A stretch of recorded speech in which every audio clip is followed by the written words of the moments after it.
ìgbà ó sì máa yẹ yín ní dẹni àná àlùbọ́kọ̀lá Muhammad. mo kí aláàjà arúgbó ẹ̀yà àbàdà tí ń bẹ lẹ́gbẹ̀ẹ́ yín ọba tó ní kẹ́ ẹ máa dúró àìní dúró mọ́ ọlọ́run níbi sàdánwò fún àlùbọ́kọ̀lá àwọn ẹni ọlọ́run. mo kí ìyá wa tá ń bẹ ní apá àlàáfíà yín náà ọlọ́run ní jẹ́ kí kankan ṣẹ̀mí yín. mo kí àǹtí mi tí wọ́n fi station jọ mí mo máa fẹ́ràn kí n máa bá wọn tó bá gbẹ tó lé mi lẹ́nu mo gbẹ nílé ìbú ni ìbú ara náà ni mo kẹ́yìn náà ọlọ́run jà yín pẹ́ mo kí àwọn tí bẹ̀lẹ́gbẹ̀ yín mo kí ilé ẹ̀kọ́ kan mo kí gbogbo ẹ̀yin obìnrin mo fi sẹ́yìn dá Fatima tó ṣẹ́kù ń bàtà nẹ́bí náà mo fi kí gbogbo ẹ̀yin obìnrin mo wá dáadáa bẹ́ẹ̀ mo bọ́ sí ọ̀dọ̀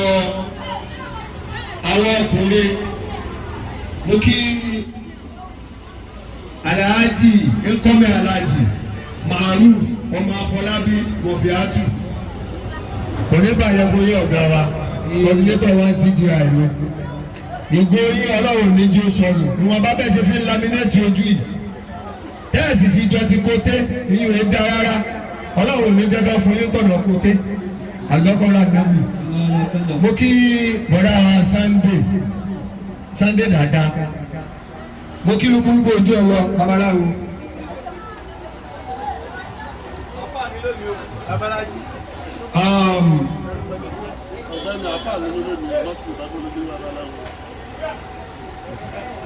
mo kí lúgbúlúgbú ojú ọlọ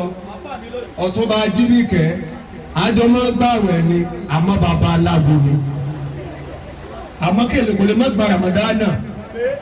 wàláhì àràǹsẹ̀ ọlọ́run ní dùn ọ̀làdà rẹ̀ gbogbo tó ṣe kù lédi pátá bó tiẹ̀ jẹ́jọ́ inú oṣù Ramadana tó máa fi bẹ̀ lọ ọlọ́run padà jókè rẹ̀ padà yóò gbèrò ibi tó dà tó wà nábì sọ wípé iná àdákùn la yá ọmọlẹ abẹlẹ bẹ́ẹ̀ ní jana àtàmà yẹ kúrò bẹ́ẹ̀ náà wọ bẹ́ẹ̀ náà yẹ lásìrà fàyè síbi kọ́ alẹ́ ìrìkìtà kódà bó jẹ́ pọ̀ náà lọ́wọ́ pọ̀ tó bá ké ní ọlọ́wọ́ yọ padà ó gbàgbé gbogbo tó ṣe tó dà o tọ́lọ́wọ́ fẹ́ ìtọ́lọ́wọ́ fẹ́ yìí lọ́wọ́ darí rẹ̀ sí ọ̀dà àánú àwẹ̀tà olórí kọ̀ọ̀kan ti ń bẹ́ bí ọ̀dà àbá àṣẹ́kẹ̀ Imam Ali yóò rí bẹ́ẹ̀ yóò ṣe bẹ́ẹ̀. mo wá kí gbogbo àwọn ọkùnrin tí ń bẹ́ ń kalẹ̀ mo kí Jamiu ọmọ Dagoro mo kí Yàndá mo kí Ṣeun Ọ̀kanlọ́mọ mo kọ́ ọ̀rẹ́ mi Gbẹ̀ngà Abdulrauf Gbẹ̀ngà Abisogun kékeré ọlọ́ọ̀tọ́ ní kó wá láti di ológun kó sẹ́gbìyànjú àti rogun kó rogun tàwọn àlìjẹ́nà kó bá ẹ̀kọ́ ọmọ jagun náà lọ́wọ́ ní tọ̀ ìwọ yọ ọmọ lọ dàwọn abúlé àlìjẹ́nà máa lọ bí táwọn àti wọn kọ ìwọ wà á sì mọ bẹ́ẹ̀ ọlọ́ọ̀tọ́ ògùn wa bá alìjẹ́nà èmi tiẹ̀ mọ̀ kébi ìwọ bẹ̀ mo kí Àmọ̀kẹ́ ìyá mímì mo fi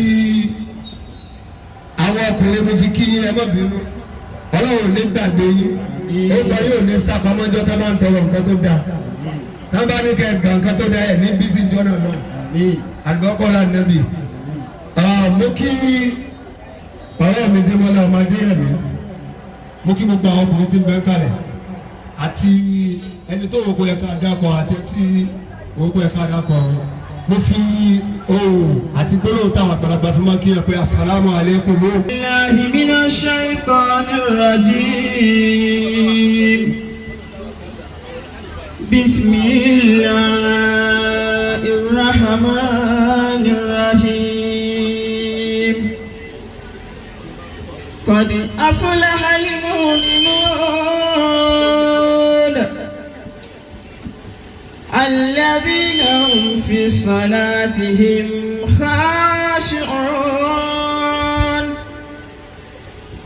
والذين هم عن اللغو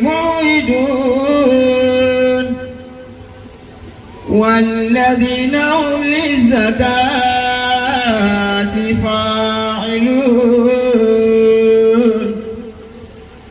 والذين هم لفروجهم حافظون إلا على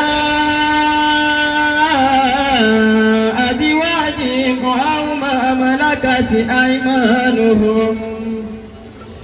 فإنهم غير مألومين فمن ابتغى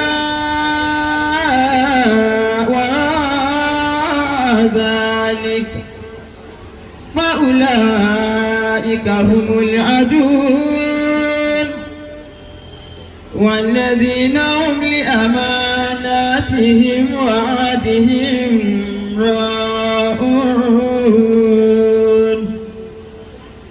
والذين هم على صلواتهم يحافظون أولئك هم الوارثون الذين يرثون الفردوس هم فيها خالدون ولقد خلقنا الإنسان من سلالة من طين ثم جعلناه نطفة في قرار مكين ثم خلقنا نطفة علقة فخلقنا العلقة مضغة فخلقنا المضغة عظاما فكسونا العظام لحما ثم أنشأناه خلقا آخر فتبارك الله أحسن الخالقين وإذا سألك عبادي عني فإني قريب أجيب دعوة الداعي إذا دعاني فليستجيبوا لي فليؤمنوا بي لعلهم يرشدون. صدق الله العظيم. قرآن ربي قرآن ربي قرآن ربي قرآن ربي هدى ونور لكل قلبي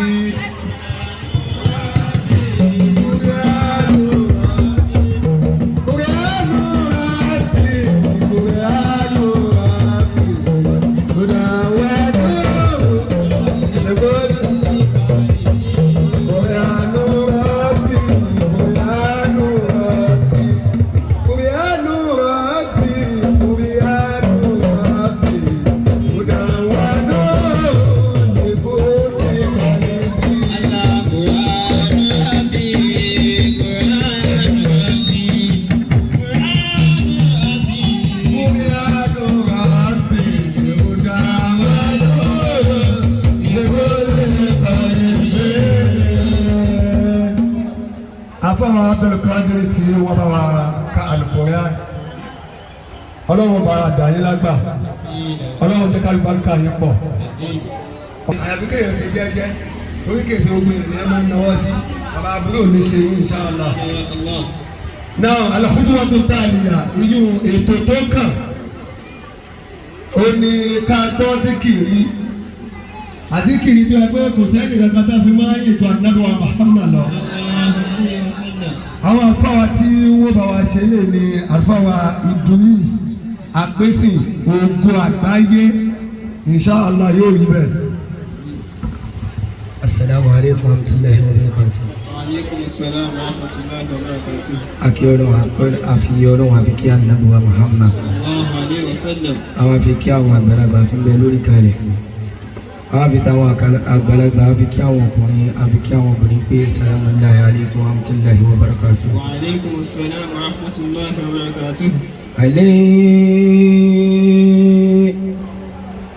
صلاة الله ثم سلامه سلام لدى كيف القلب مترب أهلنا بكينا يا رسول الله Sallallahu alaihi wasallam. طهابي الشوق للأمين وأترب ومن ساكن ينجد بسيساي بتلاب تياقنت أن لا كان ولم يزل وهنك محبوب لديه مقرب وهنك آذن للكلائك مرشد وهنك آذن للإله محبب محمد رسول الله Sallallahu alaihi وسلم tí ò ní bẹ́ẹ̀ ká ní muhammadu adinani muhammadu zulimanani muhammadu adinani muhammadu.